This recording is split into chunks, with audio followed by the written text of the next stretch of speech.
From Wakefield, it's the Nolan Night Show, inviting you to join Nolan and his guest this week, Nicholas Meyer, to the show.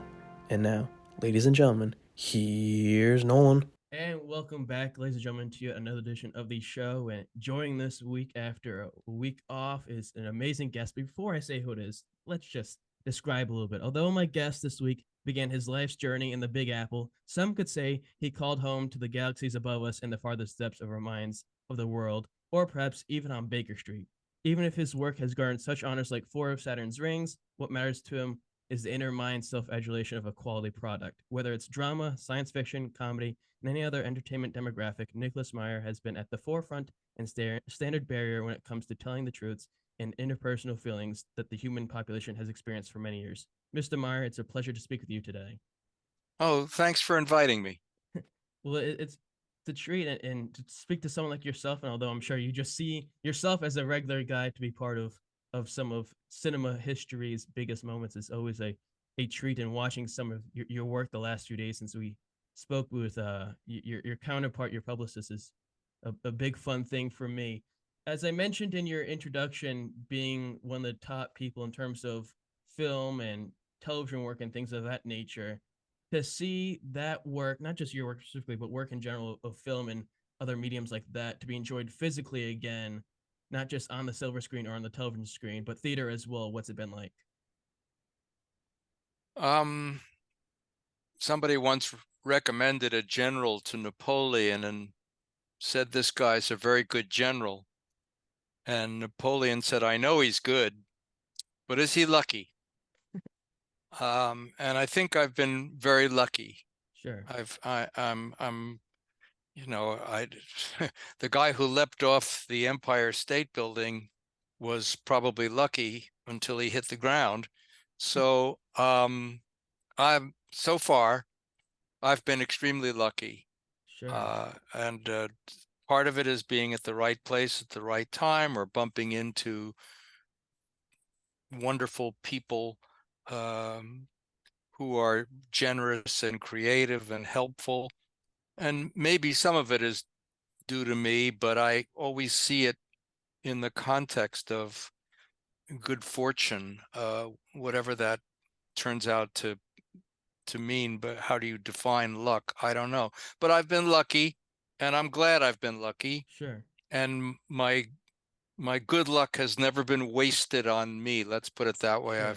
I've appreciated every breath. Sure. During the last few years of craziness, we've all sort of learned things about ourselves that we didn't know prior. So for Nicholas Meyer, over the last 3 years, what do you see learned about himself that he didn't know prior?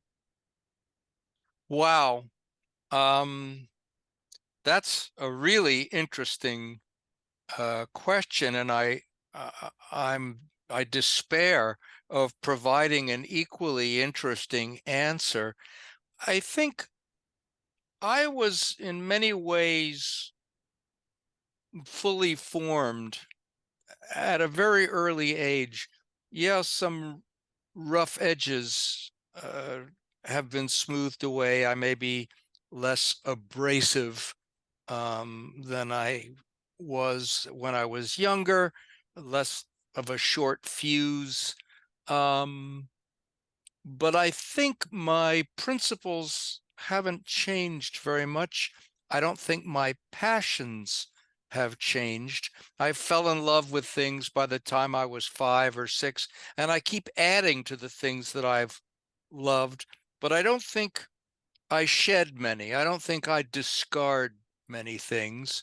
I may look at them with a more critical eye, but I doubt they've ever really left me. I think I like reading. I like learning stuff. I like art as much as I ever did. And I speak of all kinds of art, whether we're talking about books or music or painting. All those things I think are pretty much reflective of who I am and who I have pretty consistently been.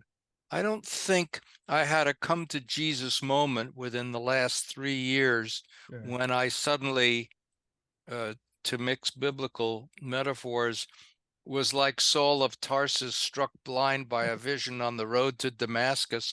This is who I am, and this is mainly who I think I've always been. Sure.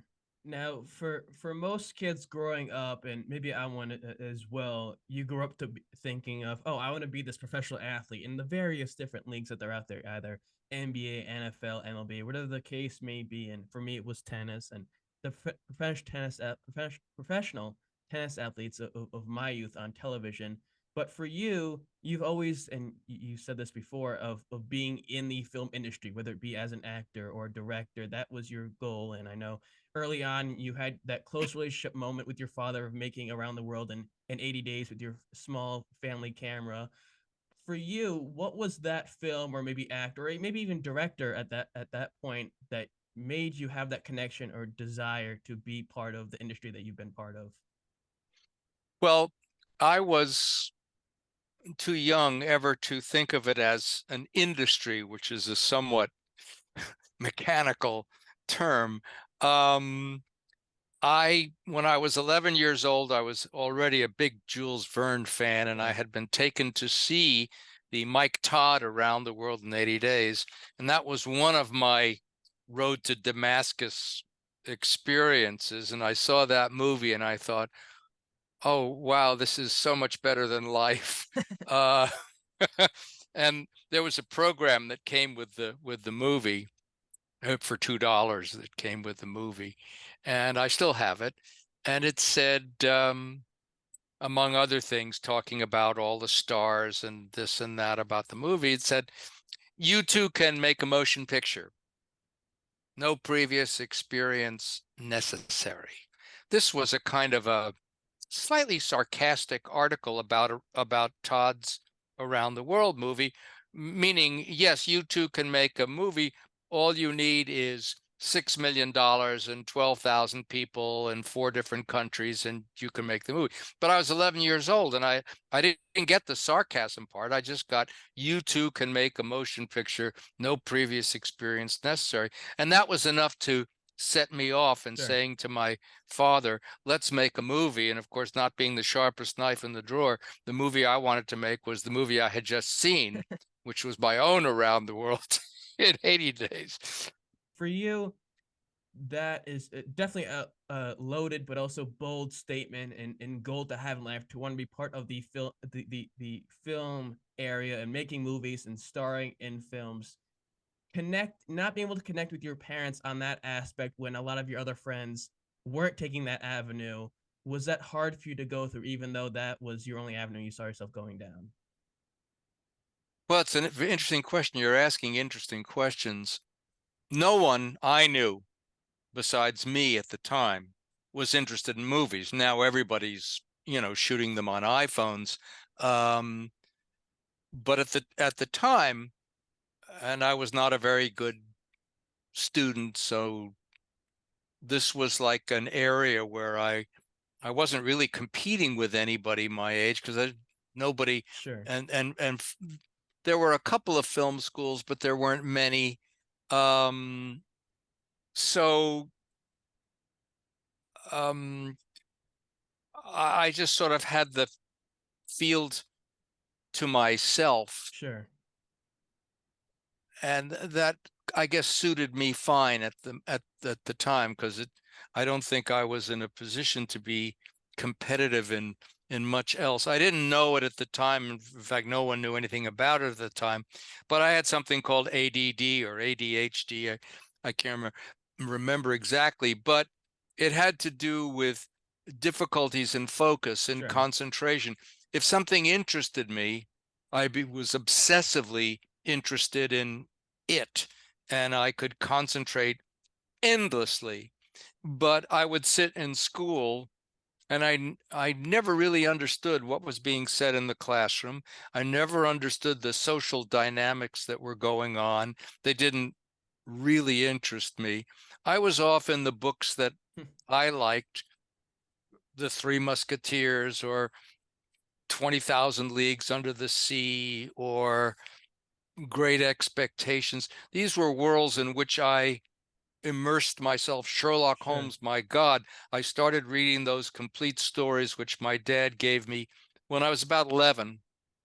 And those worlds were more real and more comprehensible to Sure. me than the world in which I was navigating, in which I understood nothing. Sure. And by the way, again, not a lot has changed. I am a mine of information. I know many, many things. They're all stuck in my head. I have a very good memory, but I don't necessarily understand a lot of what I know. It's a different gift. I can cite dates and cause effects and endlessly, and it doesn't Sure. matter whether it's history or literature or film or music, but it doesn't necessarily translate into understanding. I was talking to my girlfriend and I said how much I loved Cezanne, and she said, "Why do you love Cezanne?" And I was instantly tongue-tied. I just say I don't know. I just like the Yeah. paintings. But I couldn't get more than that. Well, I want to speak about Iowa, and most kids, you're one of those. You're one of the cases where you want to leave, get out for a fresh start out in Iowa, and you go there and you're writing for the school paper, which ends up becoming a very successful school paper, while you're a movie reviewer for said paper. When you're getting that success early on, even though you're not part of the film world necessarily yet, finding that success, is that another indicator for you that you're on the right path to your dreams of whatever that may be? Well, you're again giving me credit for more strategic thinking than I'm capable of. Did I enjoy the fact that I wrote 400 film reviews for the Daily Iowan.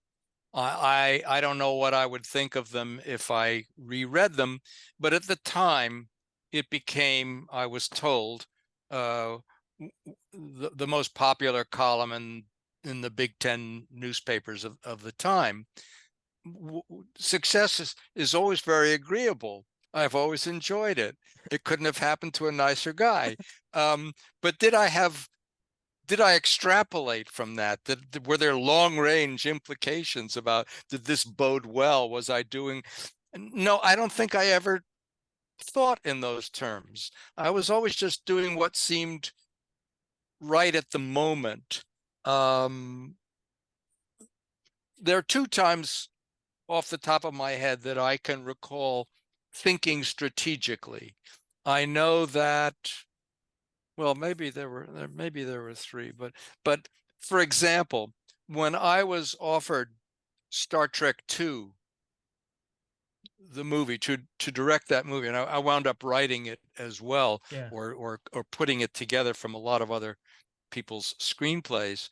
The first movie, Star Trek the Motion Picture, had cost $45 million in 1979. That was considered a runaway production, meaning that just the budget was totally out of control.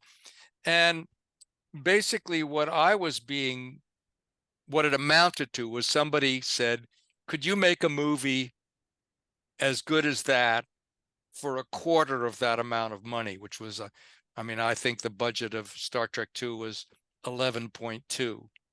And so strategic thinking was, yeah, I probably could make a movie that would be close to as good as that for a quarter of the amount of money, and then I would look good. Sure. And that, I guess, was strategic thinking. But that wasn't my dominant thinking. Was, God, I love the script that I'm churning out here, and this looks like high adventure and submarines and destroyers in outer space, and that would be lots of fun. But somewhere in the back of my mind, I thought, if it comes out anywhere good, and I will have done it for 25% of the other movie or less than, then I'll look good somewhere within the context of the business. Sure. So that was strategic thinking. But there's not a lot of instances of that in my life. Sure. I back into things. to give you the counter example, I directed a movie about nuclear war for television called The Day After. And The Day After wound up being the most watched movie ever made for television to this day, because 100 million people watched it in one night. Just 100 million people. And there's too many channels now, you know, to ever get that number. So I win. But the way I wound up doing this was the opposite of strategic thinking. I was the third director to be offered this, and it was considered a step in the wrong direction if you went from directing feature films to directing a television movie. Sure. People didn't do that. So it was more principled on my part to make an anti-nuclear war movie. Sure. I don't know what a pro-nuclear war movie looks like, but anyway, this was my anti-nuclear war movie, and I made it. I got involved in it as a matter of political, but even more than that, sort of moral principle. Sure. And not from any kind of strategic thinking. Yeah. The fact that it became famous, that it became notorious, that it changed Ronald Reagan's mind about a winnable nuclear war, that it sent him off to Reykjavik to meet Premier Gorbachev of the Soviet Union and sign a big nuclear treaty, that was beyond my thinking. Sure. It wasn't any part of that. Just lucky again, going, but is he lucky? I know he's a good general, but is he lucky? Well, I think 40 years later, The Day After has a little bit higher meaning in today's society, statewide around us, than maybe unfortunately, which isn't always necessarily good. But then again, it brings another validity to your with expertise with that film. Before you got into Star Trek, you were knee deep within a group called the Snake Pit when you moved back to New York, working for Paramount as one of in the publicity department, I should say. For that, with the mundaneness that necessarily came with that, where you're working with Bill Schwartz and he's sort of telling you how to write for these synopsis for these movies and the publicity aspect, how much of it was a biting your tongue moment in terms of career progression, in your mind at least? Well, two things. One is Bill Schwartz was another person who taught me how to write. I thought I was really hot stuff because of the 400 film reviews, but he taught me what nobody else had succeeded in teaching me, which was how to write a simple declarative sentence, again, without a lot of superfluous verbiage, and just the facts, just lay it out. Sure. And so I would submit what I thought were these great articles for the press kits that every movie then had, and they would come back black with his corrections. It was a dismaying and humbling, not to say humiliating, exercise. That's number one.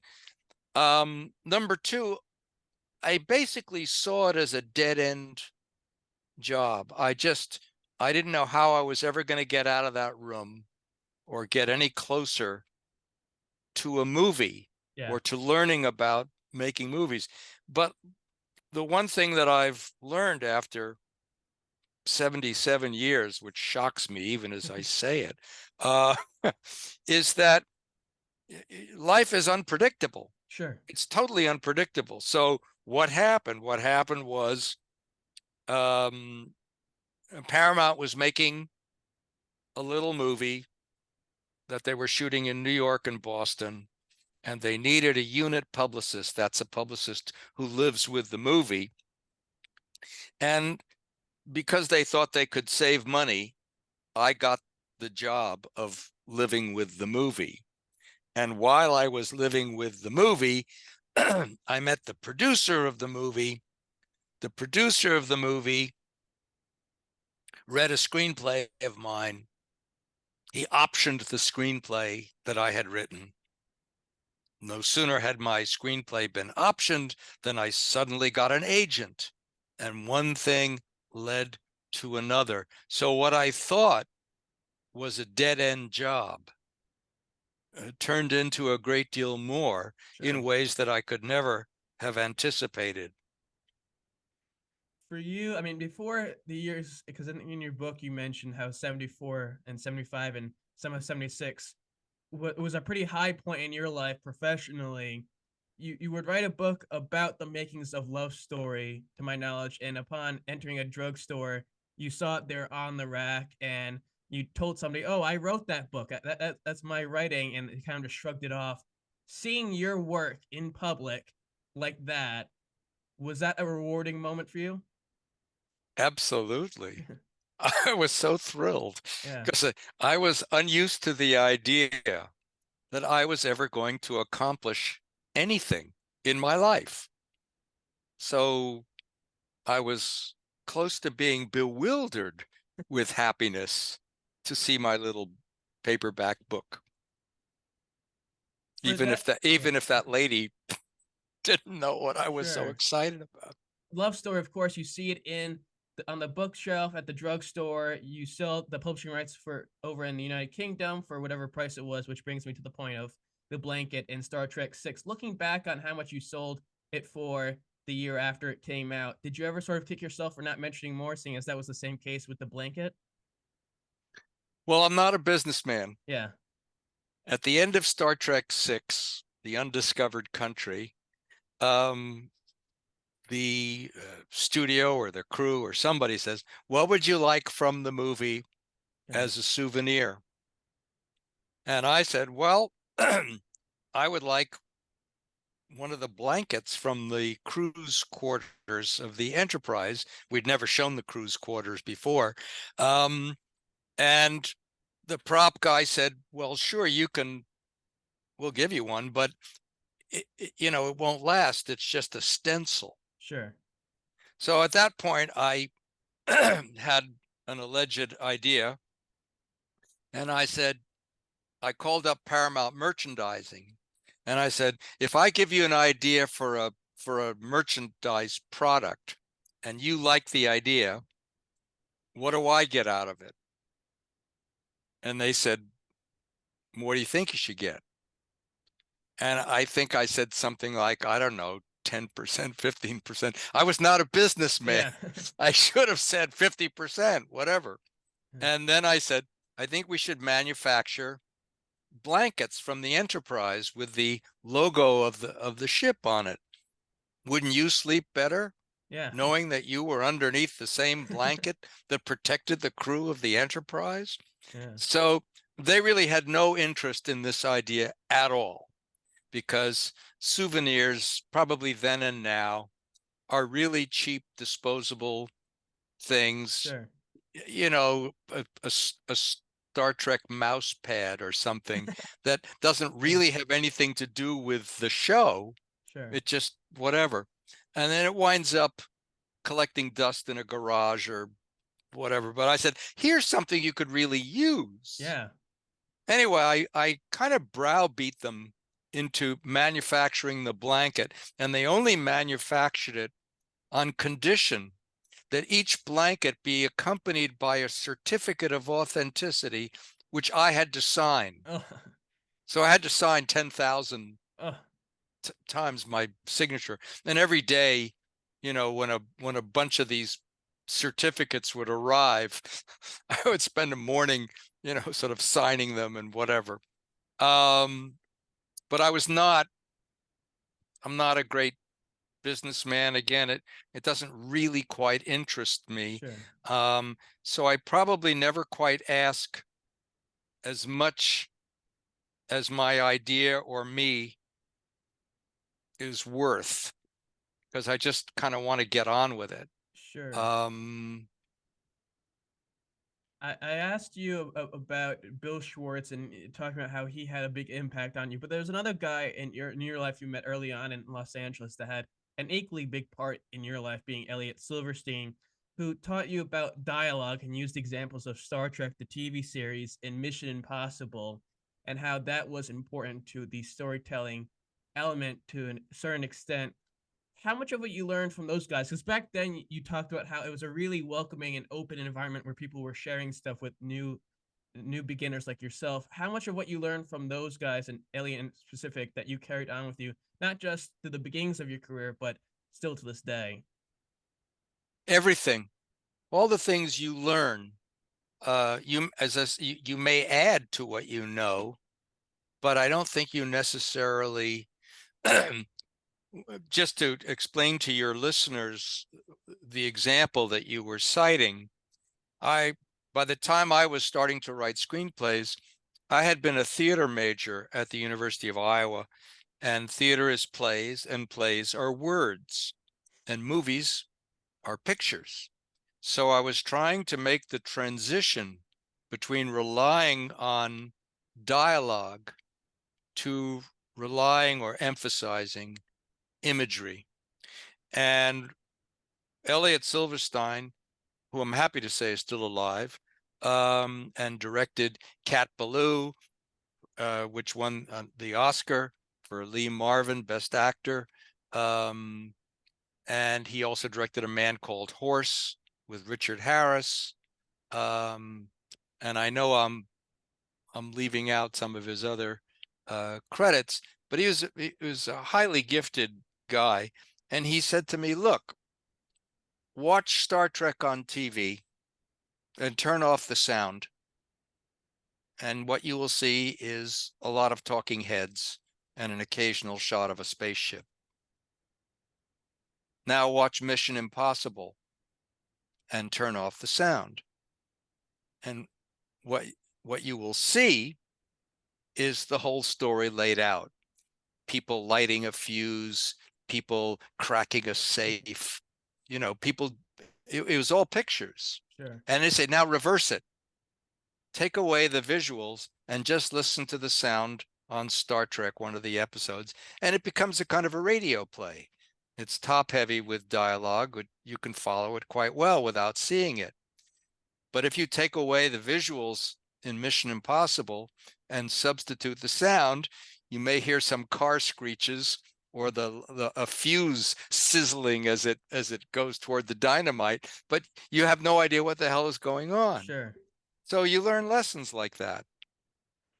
I'm curious from your perspective, after all the trials and tribulations you faced up until that point, and with films such as that are celebrating their 50th anniversary, like where was it? An Invasion of the Bee Girls. Eventually, you come to a little project called the 7% Solution, which skyrockets up the New York Times bestseller list. With that and all you had gone through up until that moment, how much of a sigh of relief was it for you to know that your skills and your abilities were finally noticed by people? Well, success is very agreeable. As I joked before, it couldn't have happened to a nicer fella. But I think I was lucky that I was 28 years old when the 7% Solution became the #1 best-selling novel in the United States. That was old enough not to kid myself that I had written the great American novel. If I'd happened when I was 24, I might not have had the smarts to understand that what I had written was a lot of fun, but it didn't fall into the category Sure. of, Moby Dick or Huck Finn or The Sure. Great Gatsby. And so I think I saved myself a world of grief by not, believing my own PR. I enjoyed every minute of it. I still enjoy every minute of it. The book is still in print. The movie is a really good movie. I got to write the screenplay of it, and I got my Oscar nomination. It was all fun. Sure. And I enjoyed it. And I look at the movie now, and it holds up very well. It's a good movie. Sure. I see all the things I did wrong, but it's still a good movie. Sure. And time after time, again, my first directing effort, a lot of mistakes, but the movie is good.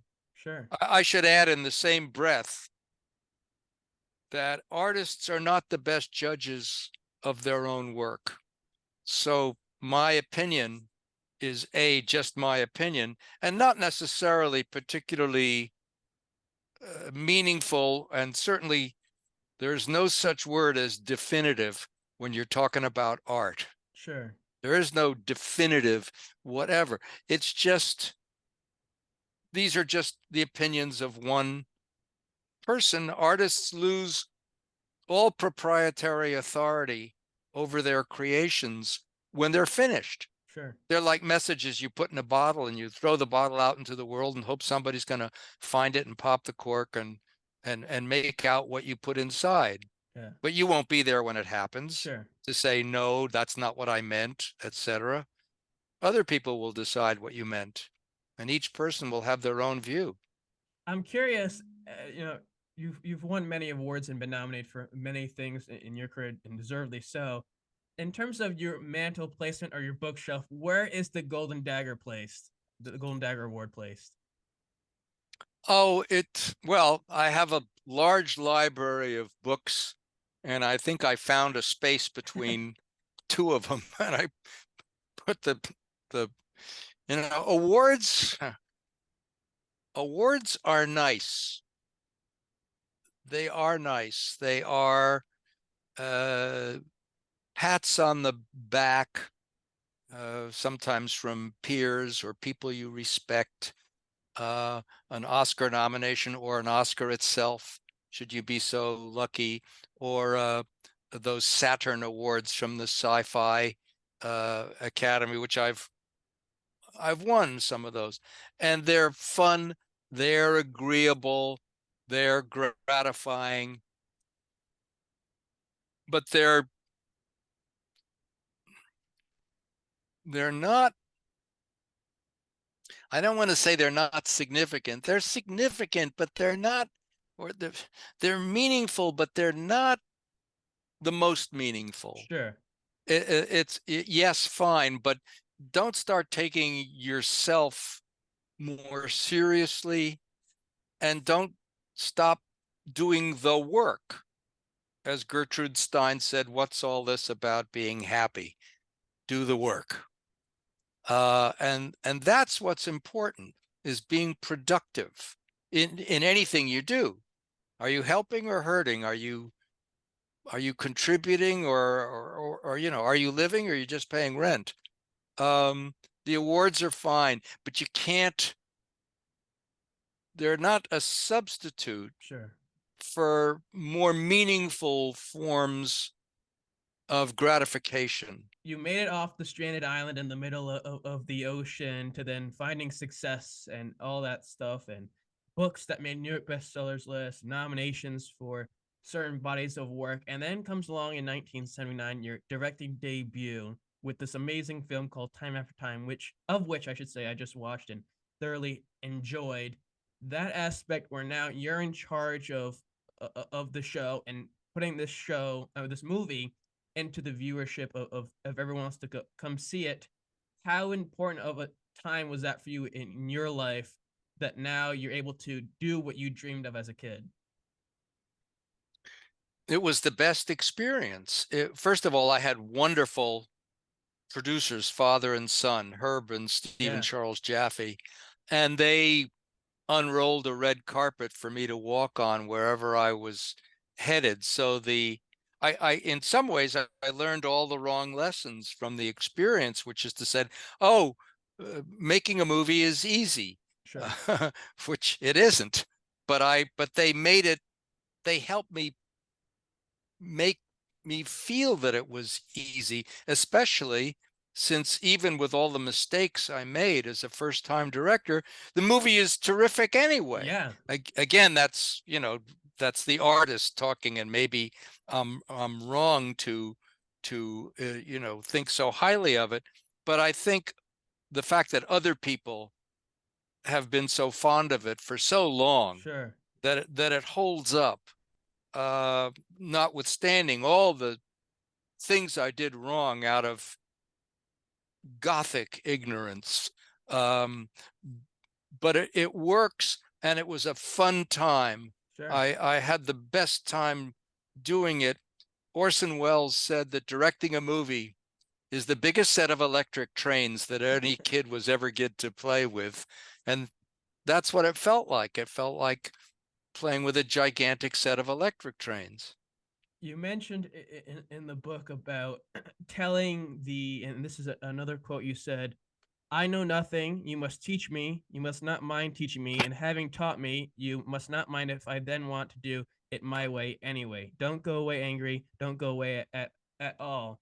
There was another moment coupled with that where a lighting guy, you were wrapping up maybe a part of the film that you were working on, and a lighting guy was coming down from the rig or whatever, and he told you a line that should have been said that was better than what originally was delivered by the actor in the film. Collaborating with not just maybe a co-writer or co-director or producer, but with people who aren't even in that job description. Exactly. How important is that for you, not just at that moment, but later on in other films you were part of? That's a very penetrating question, in my opinion. It was my favorite moment making the movie. And for your listeners, I'll just describe it a little bit. We were shooting a scene, Malcolm McDowell playing the young H.G. Wells, and he has an epiphany. And the line I wrote was meant to represent that moment of epiphany. We shot the close-up and we broke for lunch. And this lighting workman from way high up in the soundstage came down to me and said, "You're the writer of this thing, as well as the director, yes?" And I said, "Yeah, I am." And he said, "Well, if you're asking me," he was saying the wrong thing there. And I said, "Really? What should he have been saying?" And he gave me a line that had been uttered earlier in the movie, that Wells had heard earlier in the movie from his nemesis, from the guy who always beat him at chess. And he said, "That's the reprise. That's the line that should now occur to him."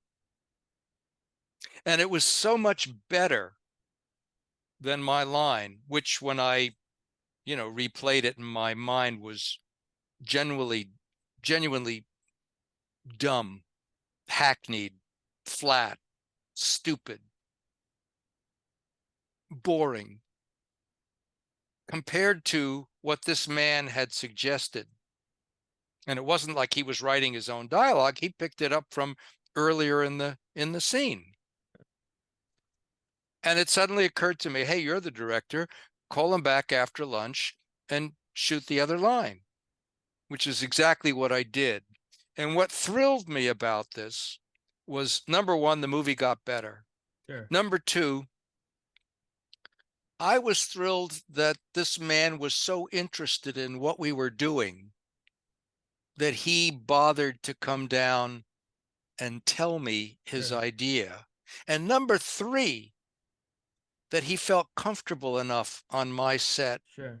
to be able to do that. And once other people in the crew realized what had happened, then I was getting collaborative suggestions from all over. Sure. Which brings me to the earlier part of what you quoted, which is when I was interviewing people to work on the movie, I would always make the same speech. I would say, look, I know nothing. You're going to have to teach me. You're going to have to not mind teaching me. And if I still want to do it my way, I don't want you going away angry. I don't want you going away at all. And that was the catechism. Sure. And the movie was better. Yeah. And other movies I've made were better because I regarded it as a collaborative process. Sure. If you're Stanley Kubrick and you believe, rightly or wrongly, that you know it all, then no one's going to come up and make suggestions, and maybe he doesn't need them. But I wasn't Stanley Kubrick, and I do need them. Yeah. And I like the collaborative part of needing them. I can always say no. Sure. I'll say no. I'm going to get the credit no matter what, or the blame no matter what. Through your films, a lot of them, it opens up with the big scene. One of course, with Time After Time, Jack the Ripper kills the Lady of the Night in the alleyway.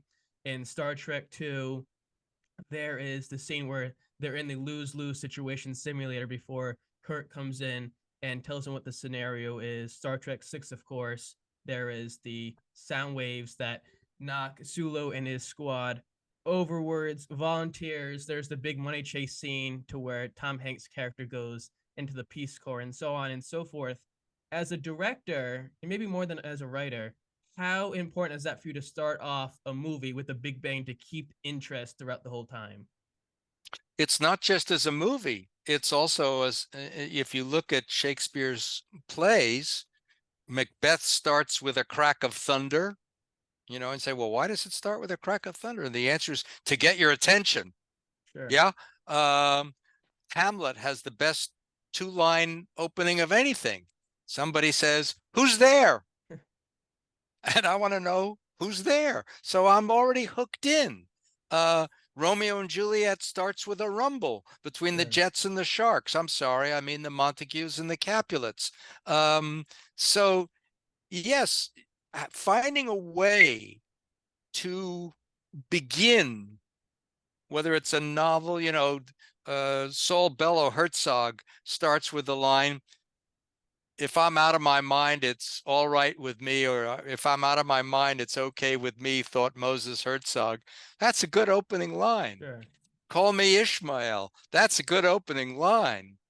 It is a truth universally acknowledged that a single man in possession of a fortune must be in want of a wife. Sure. Those are good opening lines. How do you tell people, sit up, pay attention, this is going to be good? Sure.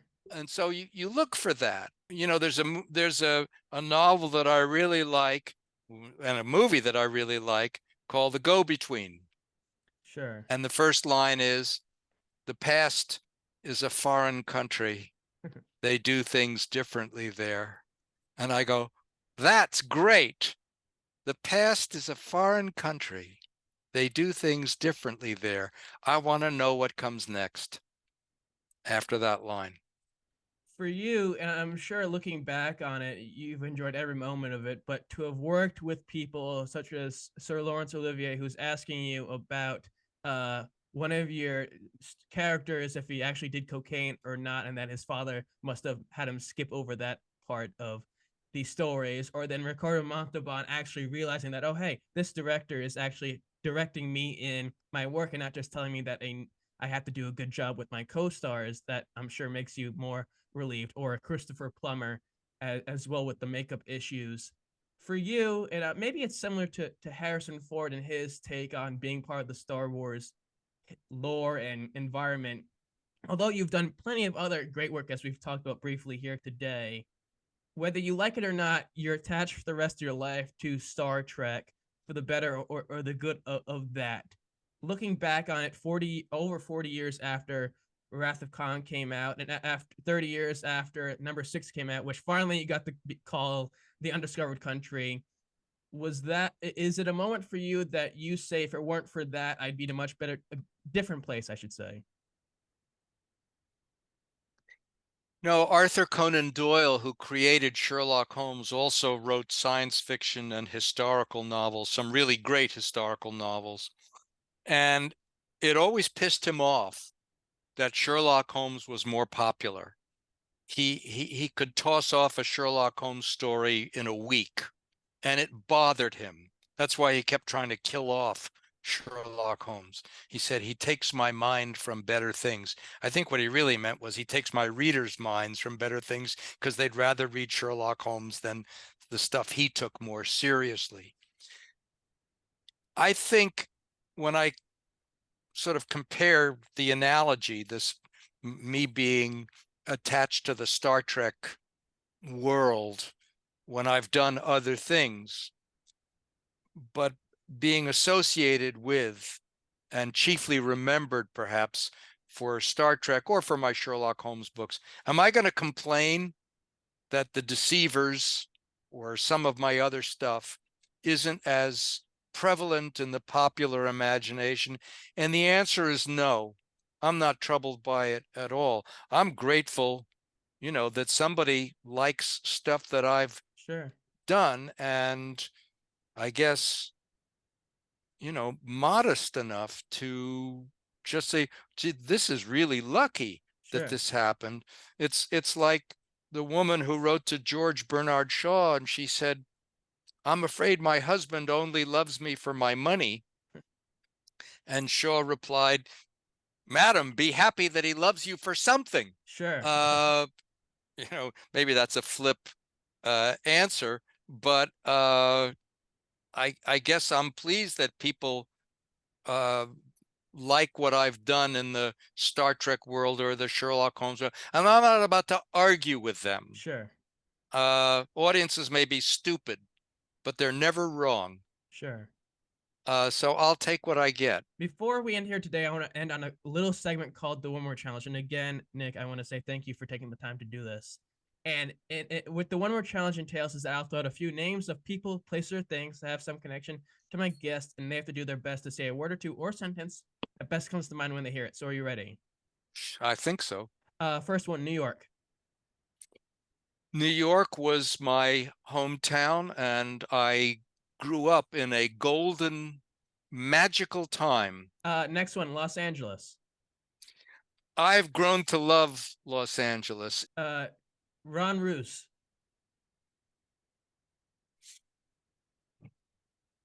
Ron Roos was born an hour before me on Christmas Eve. We grew up together. His father was a doctor. My father was a doctor. My mother was a concert pianist. His mother was a painter. I never knew what it was to be in the world without him.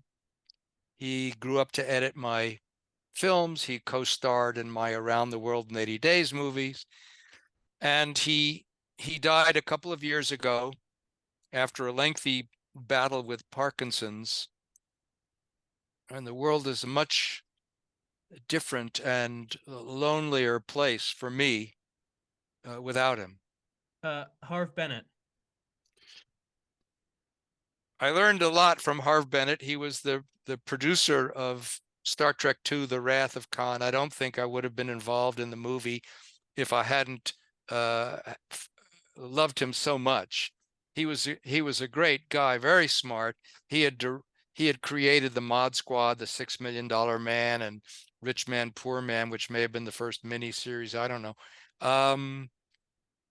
I thought it slightly melancholy that he had an imperfect sense of self, which maybe we all do. There's a Robert Burns poem, I would to God the gift he gave us to see ourselves as others see us. And Harv Bennett's problem was he didn't know he was Harv Bennett and had to keep telling him. Yeah. Second to last one, Sherlock Holmes. Well, we have a phrase, we talk about an impressionable age.